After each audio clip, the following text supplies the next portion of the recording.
All right, hey, what's up, 608? This is Dugan here. Hanging out in my office where I work, and here's stuff. Here's a flower, and a picture of my wife, and my coat, and a picture of Ava when she was young, and a dinosaur that she made me. Here's a little dinosaur from the pottery place. She made me, and then painted it. I don't have a name for it. He's my buddy. Okay. All right, so as part of the What's Up with That series, we're answering all your questions. And so I wanted to answer a couple of your questions on this video that we didn't have time to get to at our regular 608 on Wednesday nights. So there are three questions I'm going to attempt to answer that you all wrote on these cards here. So first question is, why or where did your parents get the name Dugan from? That's a great question because it is an unusual name, and a lot of people think it's a nickname or my last name or not my real name. But actually, my parents got the name Dugan from a phone book, and it was somebody's last name in a phone book. So it's I wish it was more fun or funny, but they looked through baby name books and then got tired of looking through them, and so then they opened the biggest name book in existence, the phone book, and Dugan was the last name, and they thought it'd make a good first name. And it's ironic because it means dark skinned, so that was a swing and a miss right there because I'm very pale, as you know. My sister's name is Breeze, like the wind, because my dad saw a street sign on his way to work every day called Gentle Breeze, and he told my mom, he's like, if we ever have a girl, let's name her Breeze. That's a way cooler story than mine. Anyway, that's why my name is Dugan. Okay, question number two.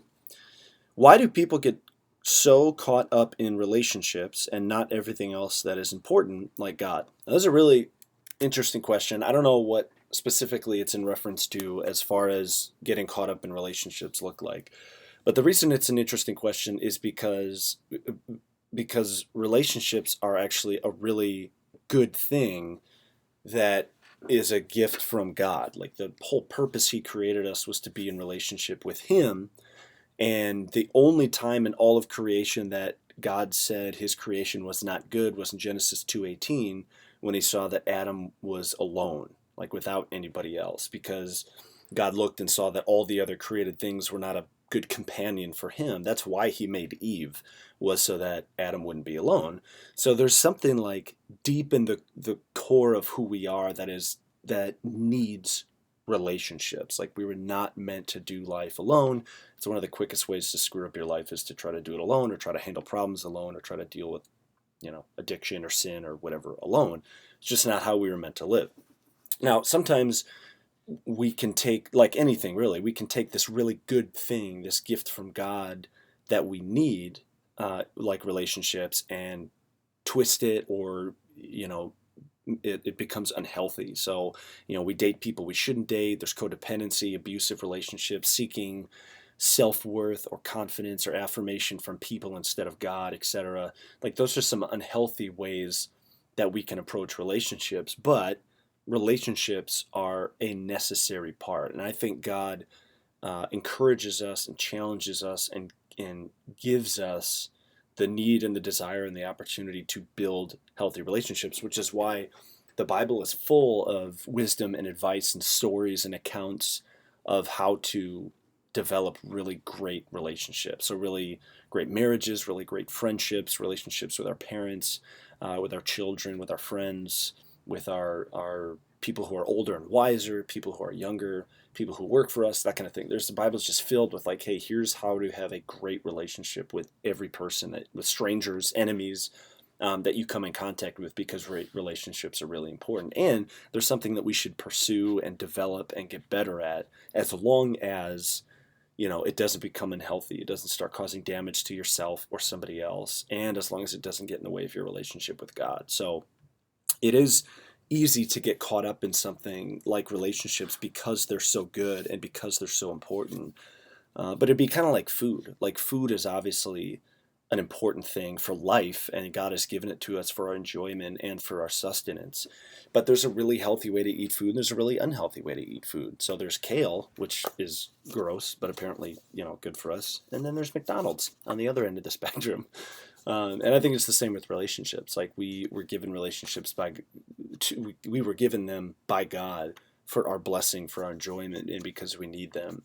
and there's like a right and a wrong way to deal with them. So, I mean, by all means, like, get caught up in relationships in a good way, as long as they don't start to, as I said, become unhealthy or destructive or supersede our relationship with God, which is the most important relationship. So that's a great question. If you're looking for a place to like read more about that, the book of Proverbs is filled with a lot of wisdom and perspective and advice on relationships. I mean, the whole Bible is, but that'd be a good place to start. So now, if you have a relationship with your pet gerbil, I would talk to somebody about that, because, Scruffy isn't going to be able to give you the emotional support that you need most of the time, and he might bite you. I had a hamster and he bit me a lot. Okay, on to our last question. This is a good one. I'm excited about this question. I don't know who's yelling behind me. All right, last question. Here we go. It says, where do the dinosaurs fit in with creation? And there's a drawing on the back of a puppy that I just noticed right now. Can you all see that? Yeah, that's very good. That's a great question. I'm admitting that my nerd side is that I know a lot about dinosaurs, which I can tell you sometime if you want to ask me. But I've like read about them since I was a kid and all this kind of stuff. I love dinosaurs. And that's a really good question. Like, hey, we found their bones. We know they existed. Were they a part of creation? So if you believe that the Earth is old, which science estimates the Earth to be about 4.5 billion years old, then it would make sense that dinosaurs were created with all the other animals of the animal kingdom and lived for however many millions of years, and then 65 plus million years ago they died out because of meteor or whatever reason that they died. There's some like modern rumors that they're still alive today in the deep dark jungle. There's rumors that they were alive during the Middle Ages, a couple of them. So I don't know about any of that, but I mean, they could have been alive during the flood and survived Noah's flood, if they took baby dinosaurs, so they weren't full grown. But anyway, so I believe they fit into creation somehow. Obviously they existed. Obviously we found their bones. Now there are two verses in the Bible that mention what are believed to be dinosaurs. Both come from the book of Job, and it's when God is talking about his greatness and his love and his might and his power. And he talks about these two creatures, and how mighty they are in comparison with people, and how in contrast he is even mightier than them. So I'm going to read you a chunk. So the first is both from the book of Job. The first is from chapter 40, where he talks about the behemoth, which he says this, chapter 40, verses 15 through 19. God says, "Take a look at behemoth, which I made just as I made you. It eats grass like an ox. See its powerful loins and the muscles of its belly. Its tail is as strong as a cedar. Its sinews and its thighs are knit tightly together.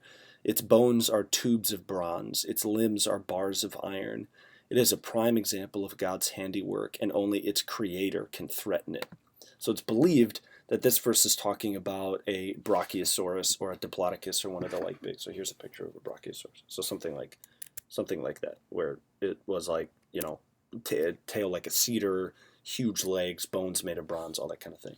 Then in the next chapter, in Job 41, in a bunch of verses, God talks for a long time about this creature called Leviathan, which is believed to be Plesiosaurus, which looks like this, which is also maybe Loch Ness Monster. Loch Ness Monster isn't real, but if it was, this is what it would be.